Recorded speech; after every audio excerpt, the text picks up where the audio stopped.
They're the CMO. And what happened was she saw all the traffic coming from Google on last touch. So she paused Facebook. And then the Meta guy was like, no, that's not a good idea. And then they thought about it. He obviously lost. And then that's it. They missed their target by like 45%. It was a very painful experience for that person to like realize the complexity of the customer journey. But the truth is, customer journeys are incredibly messy and fragmented. I had a business and I got them to #1 on Google for a very competitive category, probably one of the top 5 most competitive categories in organic search. And I was hailed as like, okay, wow, this guy's like really good at what he does. And then I got them penalized off Google and they completely disappeared for about 7 months.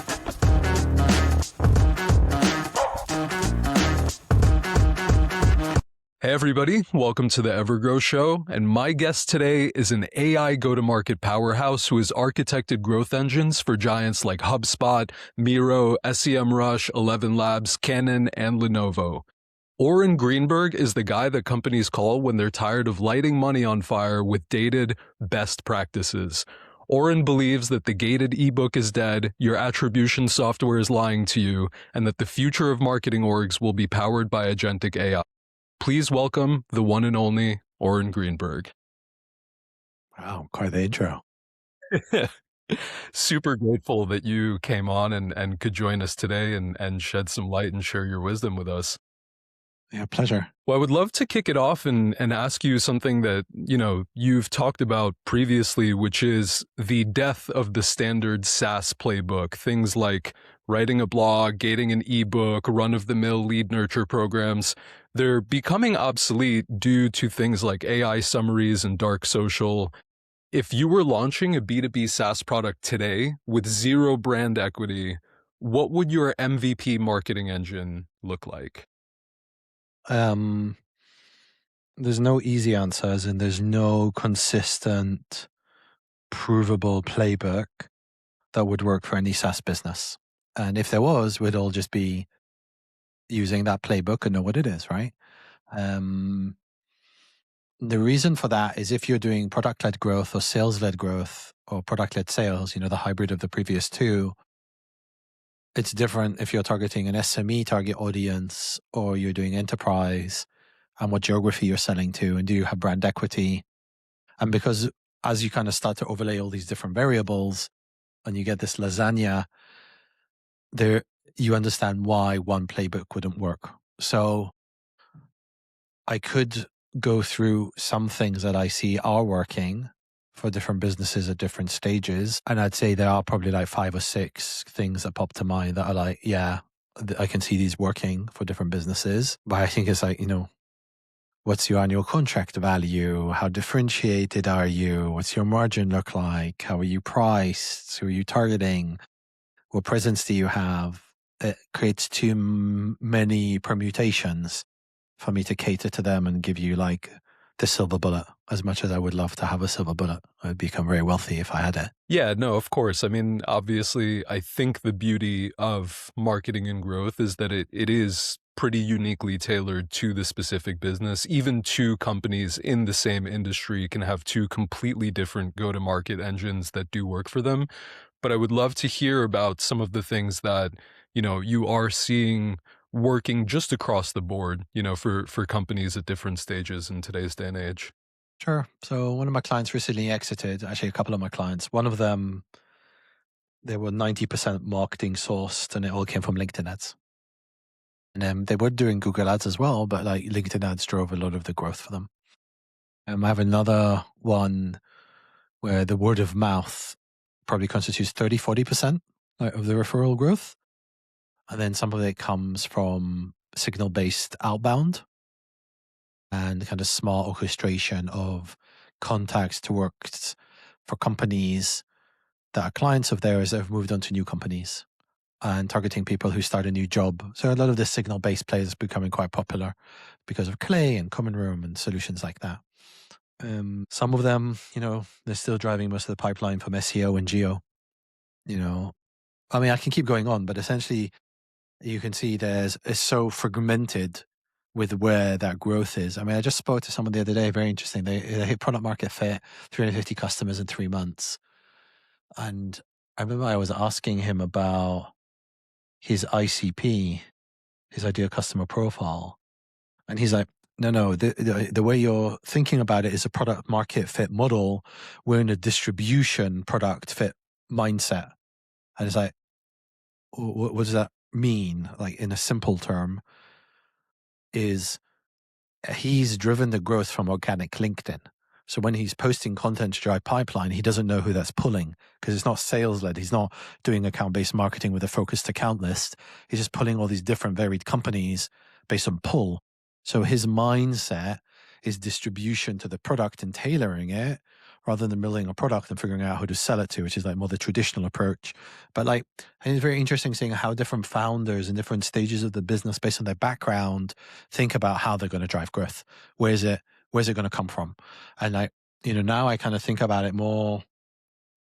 Like I just saw this kind of like, an audit of a business, and what I saw was they were doing 7 or 8 things, and in paper, at least 4 or 5 of them were like solid. So the majority of the strategy is sound in its theoretical approach, but it's not driving a result. And you kind of go like, what's the gap between, doing influencer marketing and doing paid ads on LinkedIn and, running signal-based outbound and, doing all of the like these like popular motions that we're seeing businesses cracking growth with.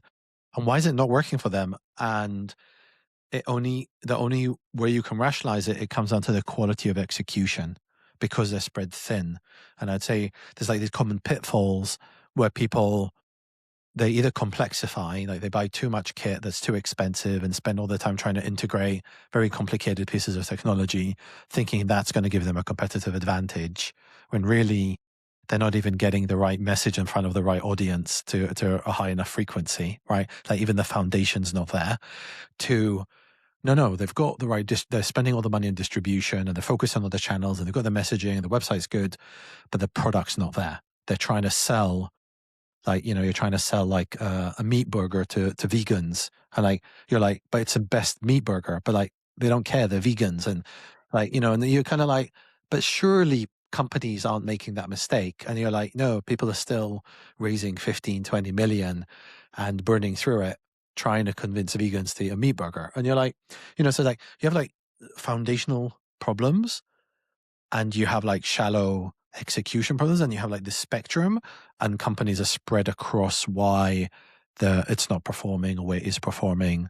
Yeah, so very, very fragmented from what I can see. And, I see a lot of companies of different sizes with different shapes, teams with different tech stacks, with different target audiences in different industries, mostly Europe and America. That's most of my clients and companies out there in those 2 geos. I guess, Europe's quite large, so fragmented geo. But I'd say when I look at it, it's hard to articulate because it's so fragmented. It's hard to go, this is winning. But there are things that we know are hot right now and on average work. Like, I know on average, Google Ads typically provides a great pipeline for most companies. I know LinkedIn Ads works for companies who nail it and do it right when their audience is alive and active on LinkedIn. We know that. And you kind of go like, what's the proxy to think about? It's like, think about the spend level. If the spend level is quite high, there's a high probability there's a company that's driving great growth from a spend on that level, be it Meta ads or Google ads or LinkedIn ads, etc. There's definitely like lots of ways to drive growth. Different companies have cracked it in lots of different ways. And what's interesting is maybe what are companies doing that is more creative or interesting? So if you think about like Clay as a good example, leveraging a creator economy in B2B to drive notoriety and awareness is a very effective strategy that a lot of companies are now picking up and adopting, right? So we know influencer marketing is one of the highest ROI, high potential opportunities that not a lot of companies have really moved on. Large companies have, but most mid-market, small haven't really activated. And if they have, they haven't done it properly or to scale because of budget limitations, lack of expertise. Yeah. So it's a lot of different ways to answer this question because it unpacks the complexity of growth and the fragmentation that we see. Absolutely. And something that you said really resonates with me, which is that, you know, when I speak with the smartest people, I keep hearing this pattern of you have to nail your fundamentals. And, in the day to day, I'm, interfacing with extremely smart people. I'm working with extremely smart people. And so in my mind, I just, have the assumption that, of course, they've nailed their fundamentals. Like, of course, they've gotten it right. But then when you really dig in, you're like, man, you're spending high six figures every single month trying to execute on these channels, implementing this software, but you haven't even nailed your story. You haven't even nailed messaging consistency across your ads, across what you're doing in interviews, across what you're writing in your blogs.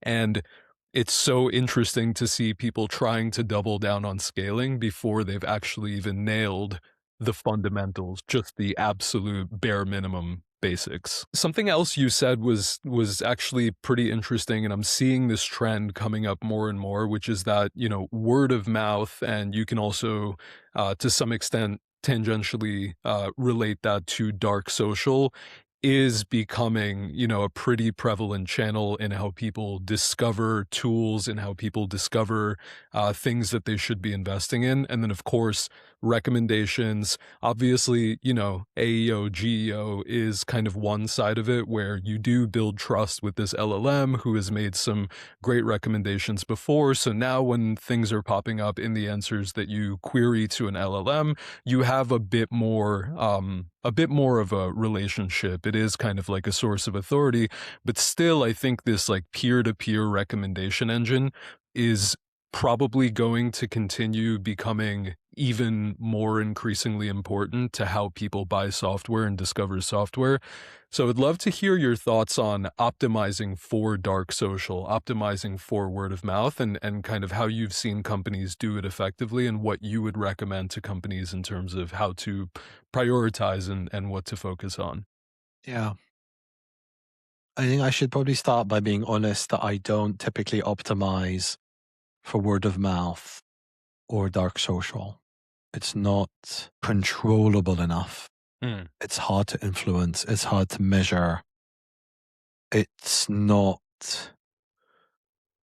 I tend to think of it like the sum of a brand. A brand is everything you do. It's all the touch points on experiences of your customers and prospects and network. It's not just, your color of your logo or the way your website looks and feels or the language you use. It's the very essence of the entity as a whole and all its extensions. And I think that the dark social and referral captures that. And usually it tends to be driven by a positive experience. mm, And it tends to actually be influenced by all of the awareness activity. So like as brands grow more awareness as a whole, you see more activity happen through referral and through dark social because you're top of mind.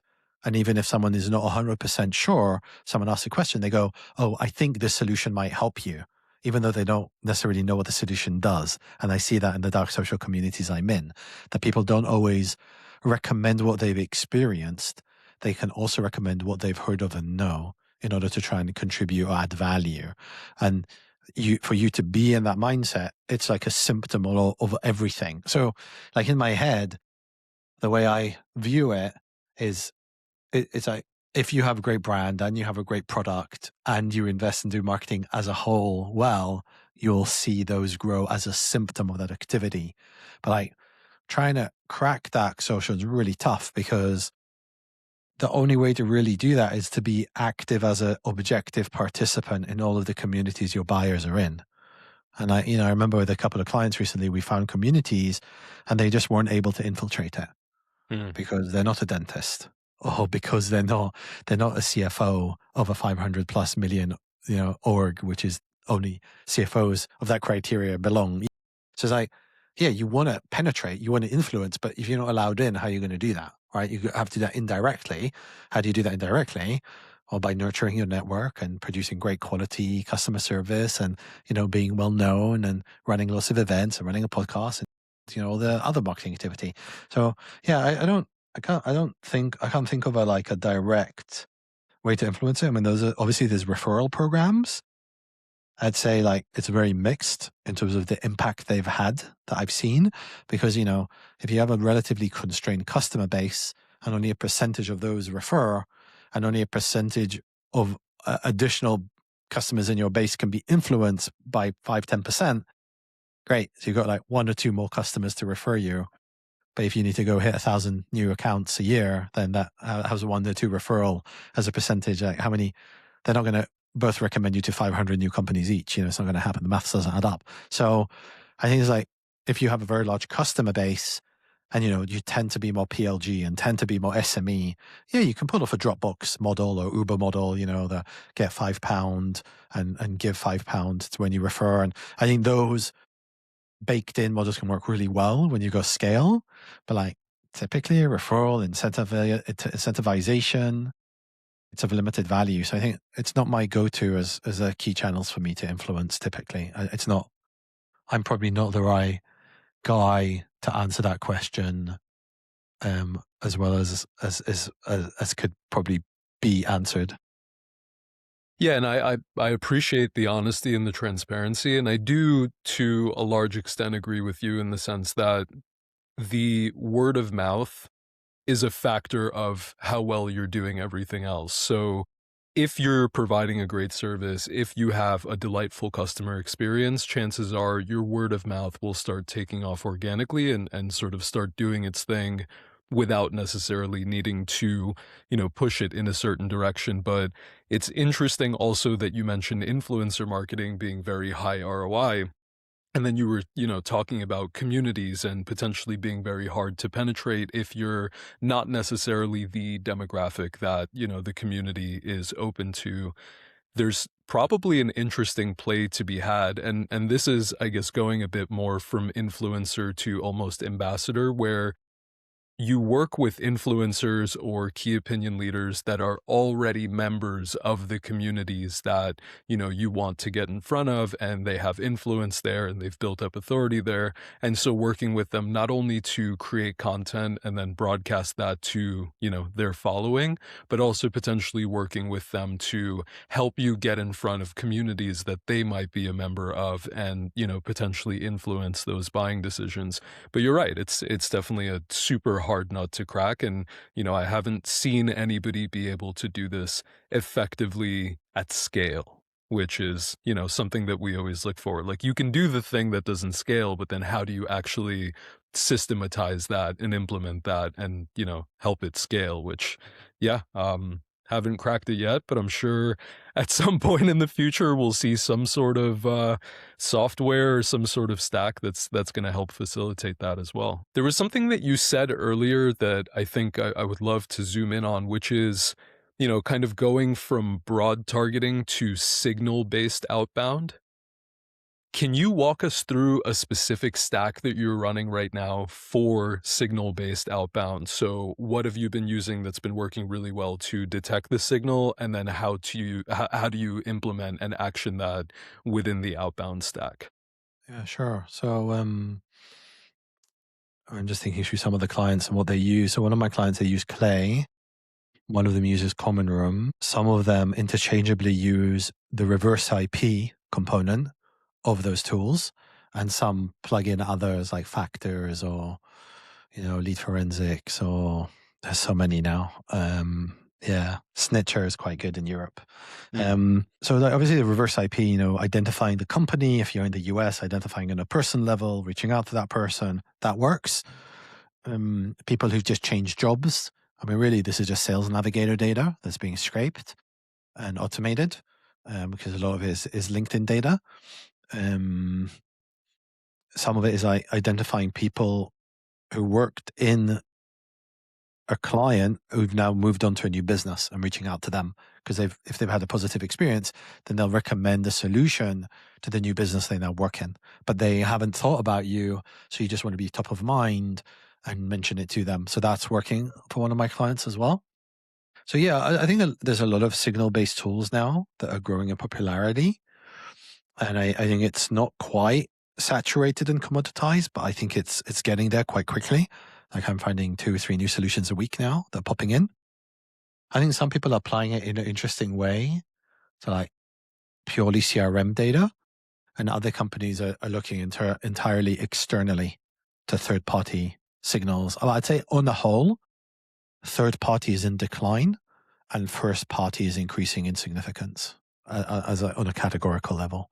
And I think most of that is probably the disillusion with the intent data vendors and the lack of performance there, as well as privacy changes, as well as multi-platform shifts, not just mobile, but also like LLM shifts with measurement and tracking and attribution challenges. So I think it's a mix of technology plus false promises and poor experiences and reputation that's led to this shift where marketers and go-to-market engineers and RevOps and whoever's owning this is CROs. They're trying to shift to how do they drive more performance, and this has proven kind of cheaper, easier to deploy with getting results in a more timely fashion, which is why it's kind of got this acceleration of momentum. Yeah, and I love that you mentioned the third party data. I feel like at least over the last couple of years, I've seen a lot of folks just be completely disenfranchised with kind of black box solutions, right? Where you really don't know where that data is coming from, you really don't know where it's being pulled from, how it's being orchestrated, but you are being fed a dashboard that says these accounts are potentially in the market, and then you try to action those and you realize that there's some discrepancy and it's not really working. But what I'm seeing a lot now, and this has never really been possible before and is being facilitated by all of these new technological shifts, which is in real time, you can literally gather the information that you need as far as signals go from people's socials. You can gather it from platforms like Reddit. You can literally collect instantaneous data about problems that people are having, concerns that they're having about certain tools, potentially any shifts, any questions that they might have, and very, very quickly turn that into an actionable outbound sequence, whether it be on the channel directly or potentially enriching their information and then reaching out to them via a different channel about something that you've seen on that channel. And actually, some of the best outbound that I've received lately, and I'm a marketer, I'm extremely skeptical when it comes to any sort of messaging that I get in an outbound capacity, but some of the best ones that I've received lately have actually quoted things that I've said and tied them to something relevant that they're selling. And I think teams that can figure out how to do that are definitely going to have a massive advantage in the coming months. I don't even talk about years at this point because things change on a daily basis almost. But yeah, that seems like a pretty significant advantage that I'm seeing in the market right now. Forward them to me. I'd like to see them.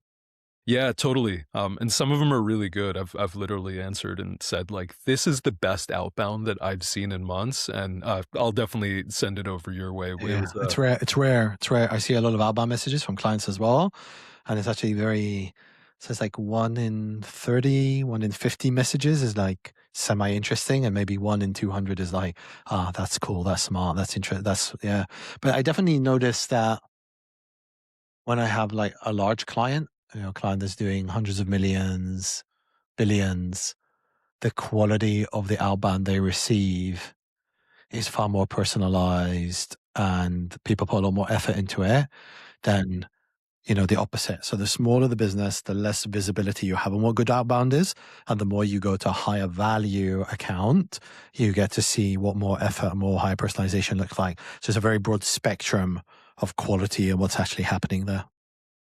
course. And we've seen the shift from, completely generic messaging to somewhat personalized. So you put my company name in the subject line or something to, now you have AI write the first Yes. sentence and try to tailor it to what they found about me online, all the way down to the company that's trying to sell me something actually might have a very unique data set that I've never been privy to, and they can tell me something about my company, either, as it stands or as it relates to some of my competitors that actually piques my interest. And so I do think that, the personalization side has gotten much, much easier. You can scrape everything, you can, set variables in your copy for everything. But I think it's that that value that you can provide in your outbound that I may or may not have known, or, something that I've never seen before. That's the stuff that really makes me take pause and say like, "Oh man, there's some value here. Like it's worth at least a response or might be worth a conversation." There's something that, you said about sort of word of mouth being hard to measure. You have famously, always been data driven, but you've also mentioned that attribution is often fairly broken. And so when you report to a board, for example, how do you convince them to invest in the hard to measure activities like podcasts, branding, community that do, we both know, contribute massively to growth? Yeah, it's a funny one. I don't find, ironically, that people on boards don't understand marketing. I don't, it's rare for me to meet someone who goes, oh yeah, no, we shouldn't invest in marketing. I'd say the closest I come to is people who are much more heavily skewed towards sales or traditional sales than investing in marketing. I was talking to someone the other day, company's grown really, really nicely. I think they're doing like 9 digits now. And it's really hard for the senior marketer to get any marketing budget because they're so sales driven. Like they've tripled their sales force in the last 3 years. Like it's just like really crazy growth rate. And sometimes I think it's justified. Like in the instance of that business, it's questionable how much impact marketing is going to have because their audience is so niche and what they sell for is so niche that you probably can't get granular enough with the marketing or identify the audience because they're not digitally available Mhm. and they don't have like easy to find physical addresses that you could easily waste a lot of money and not get a result. So I can see how sometimes it's justified, but I think for a lot of businesses, if they've actually just had a lot of bad experiences or they've spent money and seen some results, but they can't measure or quantify, and they're very uncomfortable with that. Very uncomfortable with having to invest and not being clear on what the return is and how it's working and seeing all the touch points and seeing all the variables. But I'd say it's unusual that I talk to a board, and I think there is boards who want to understand more specifically, where the origin is, and they are happy to see, Hubspot report that shows the channel mix and the touch point, first touch, last touch, and, more sophisticated attribution models that are dynamic and custom that show probabilistic scenarios and, you know, incrementality tests. I think it depends on how sophisticated the C-level or the board are and what the expectations are, but also what is the nature of that business? Because a business is doing enterprise sales with sales cycles of 2 years and not expecting the same level of depth and attribution as a business as product-led growth with a 20 a month subscription fee and you're driving 10,000 new customers a month. It's a very different requirement in the sense of the rigor around attribution. So there's different boards, you have different requirements and different needs and different expectations, and you have to adapt the depth of reporting and the kit that you have and the expense of that kit to articulate it. Now, I don't think attribution is a category that has no value. I just think you have to understand the constraints of attribution and what it can feasibly do and who it's relevant for.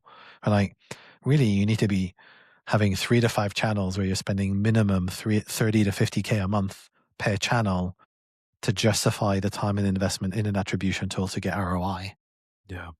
And I think what people try and do is they're trying to optimize a channel and they think attribution is going to tell them who's an in-market audience.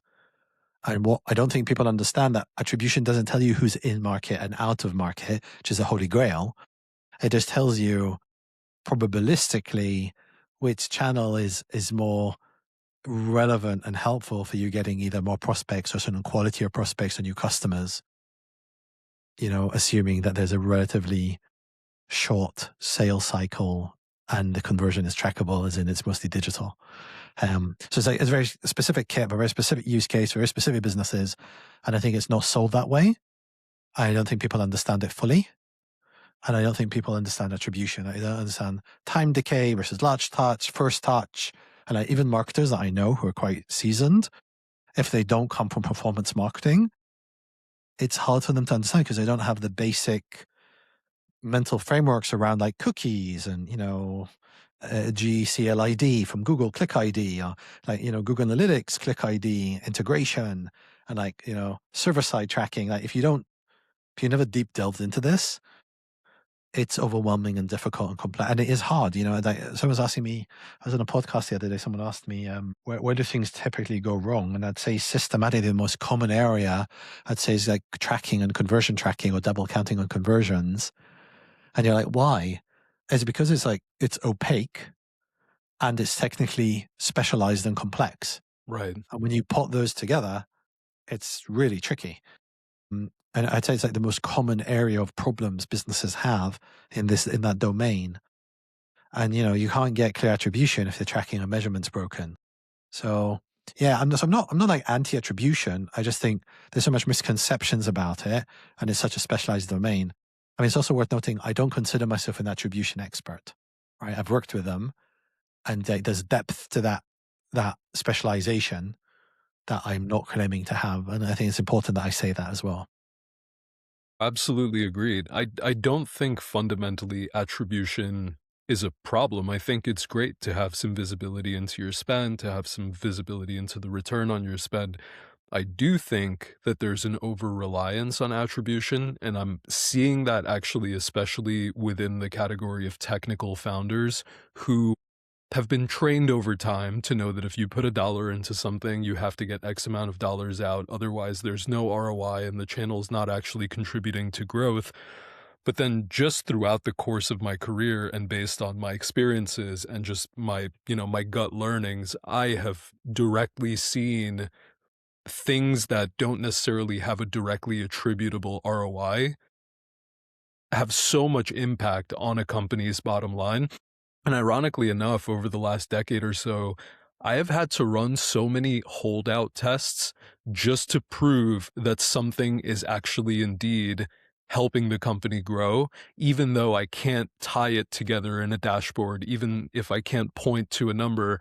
And ironically enough, almost every single time, those holdout tests do prove that there is a direct contribution to the bottom line, there is a direct contribution to revenue, even though there is no attribution model for it, even though there's no direct correlation. And so it's funny that in today's day and age, when everything is so technologically advanced, I feel like sometimes still holdout testing is just the only thing you can do. Let's just stop it and see what happens. And then often, you come back to, okay, maybe that actually was working, and you see it in the numbers.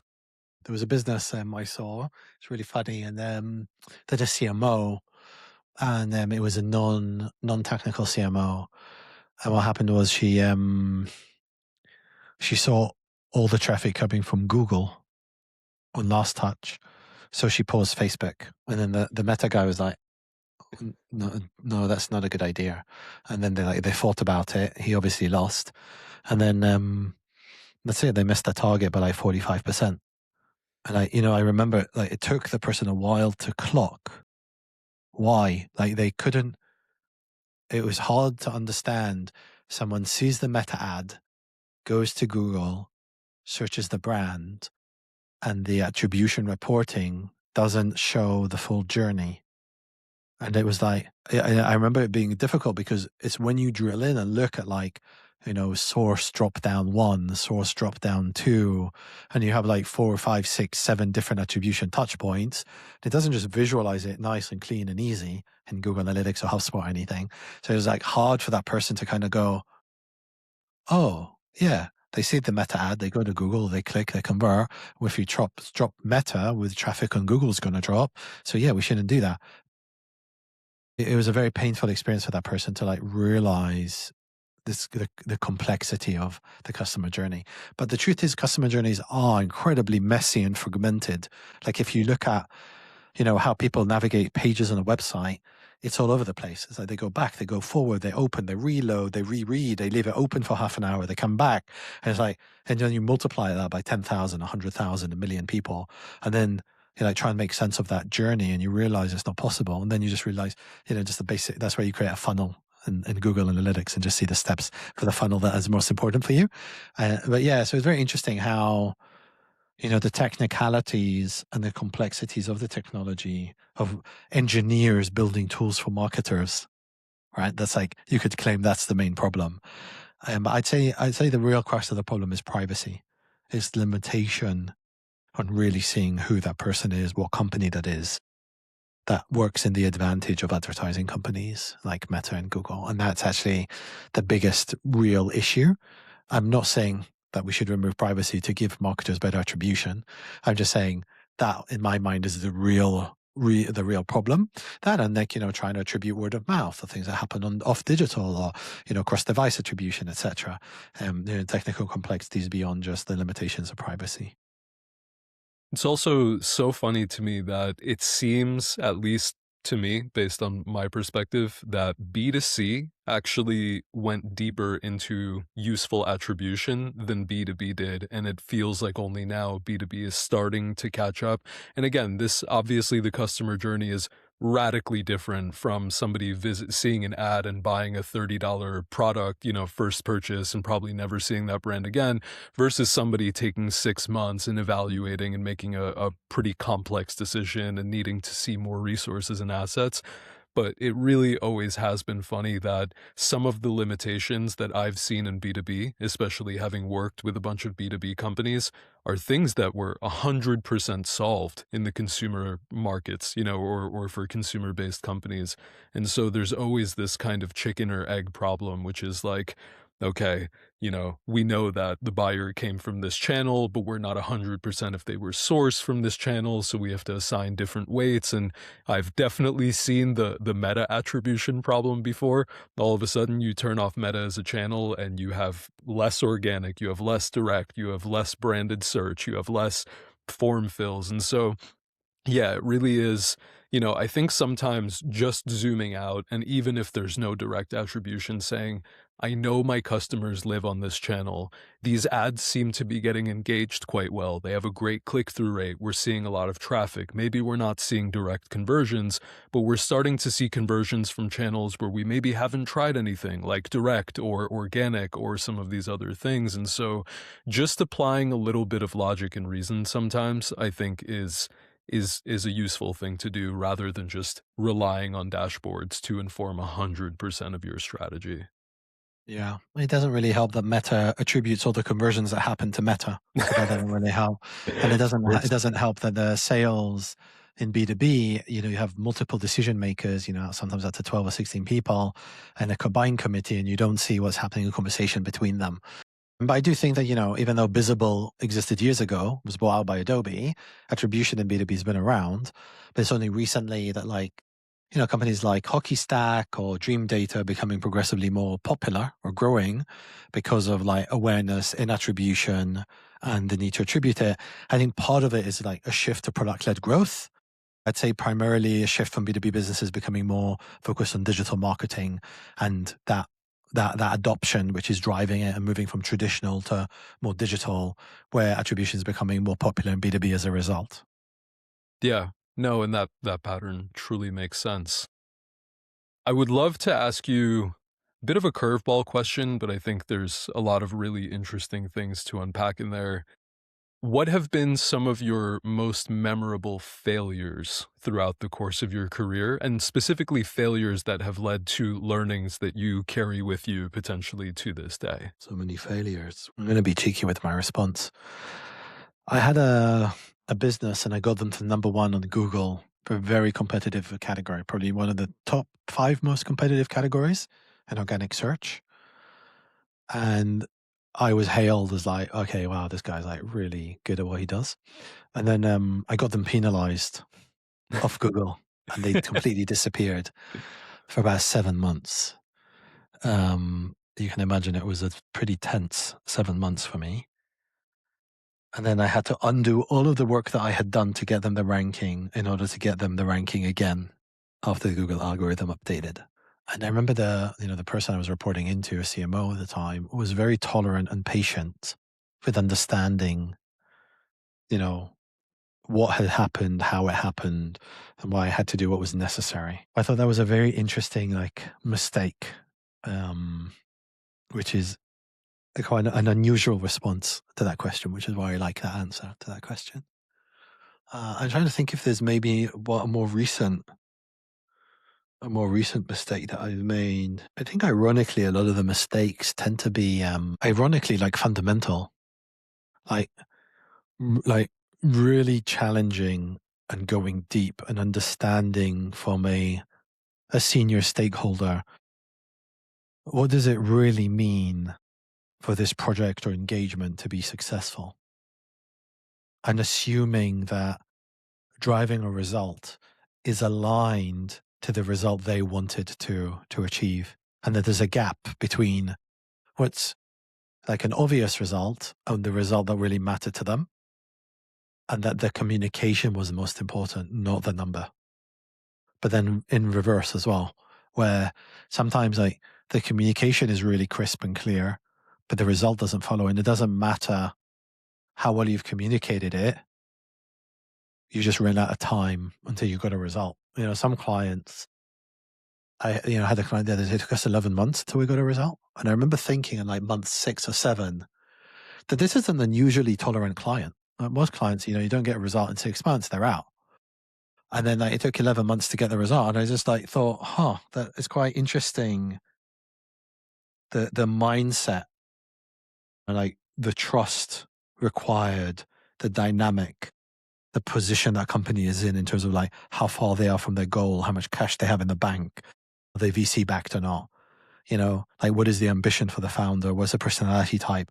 Those are these variables that make mistakes very interesting. I think there's like 2 schools of thought. There's a mistake where you're like, yeah, I screwed up and shit happens. And then the other is like, it's a learning. And I think very often we try and package mistakes as learning because like, what else are you going to do for cognitive dissonance? Like, like you're just going to sit there, feel like crap. But yeah, like sometimes you do. And the reality is a mistake and mistakes happen. And the question is, how do you improve and mitigate for mistake? I think businesses are certainly allergic to mistakes. And they're much more allergic to mistakes than they do celebrate and appreciate wins.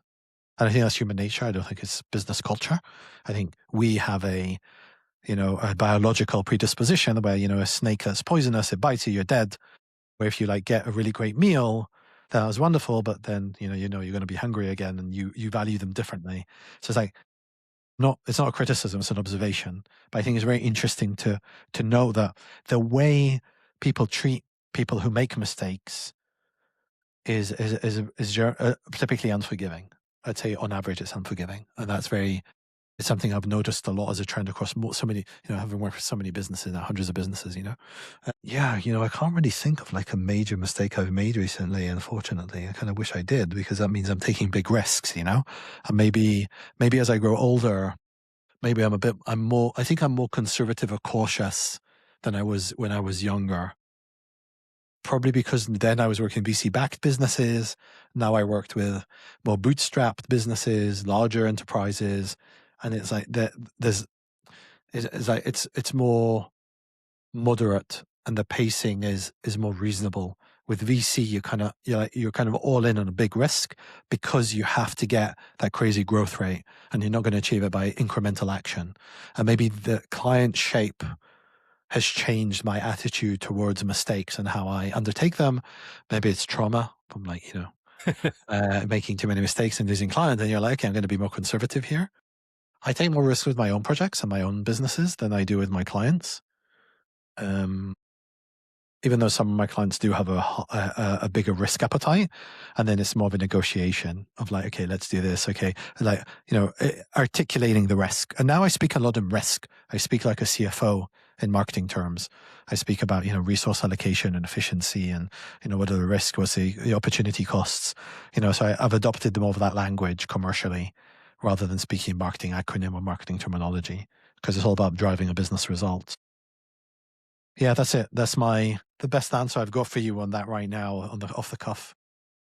I mean, that was so rich with wisdom. I do agree with you 100% that I think the climate's just shifted in general. I've also, been a part of VC-backed companies and its growth at all costs, and let's go crazy, and we're not spending our own money. So, let's let's see how far we can take it. And if we run out of money, it is what it is. We'll just, raise another round. But I think just the climate of both the startup ecosystem as well as the VC ecosystem has shifted.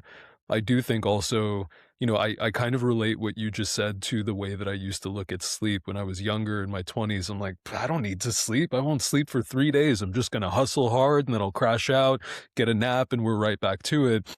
And nowadays, maybe I could, maybe I could just not sleep for 2 days, but I just know how important it is for longevity and for scalability to get good rest that there's no reason I should be doing that. The same reason that there's no reason that I should be taking these risky, aggressive bets that can literally make or break a company.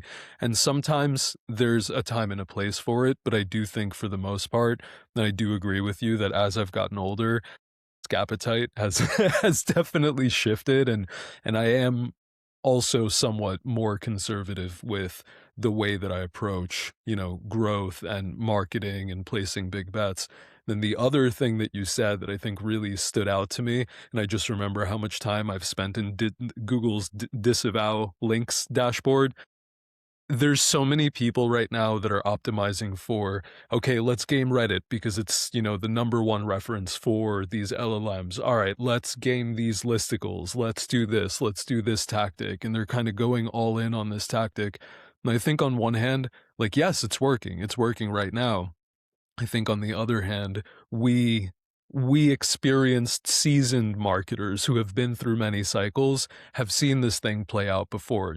Folks that are really excited about optimizing for this one thing could potentially get penalized down the line. And so I do think that there's a lot of wisdom in, yes, do the thing that is working short term, but don't go all in on that. Don't put all of your eggs in that basket. And also be mindful of what the long term could look like and think about what could come down the pike as far as disappearing from LLMs for the next 7 to 12 months, or what impact that can have on, any domain authority stuff that you might potentially be impacting. So yeah, definitely really good words of wisdom, and I think really useful, especially for the younger builders that are coming in here and just scrappy, full of energy, full of risk tolerance. And, if you want to build a long-term business, there are some considerations that I think are really important to make. Oren, it has been an absolute pleasure. This has been a fantastic conversation. I can't wait to get this into the eyes and the ears of the next generation of builders. I think this is going to be so helpful for them. If people want to follow along and follow your journey and see more of your content, where should they look? Yeah, I'm very active on LinkedIn. I post almost every day. And then trying to get my newsletter going.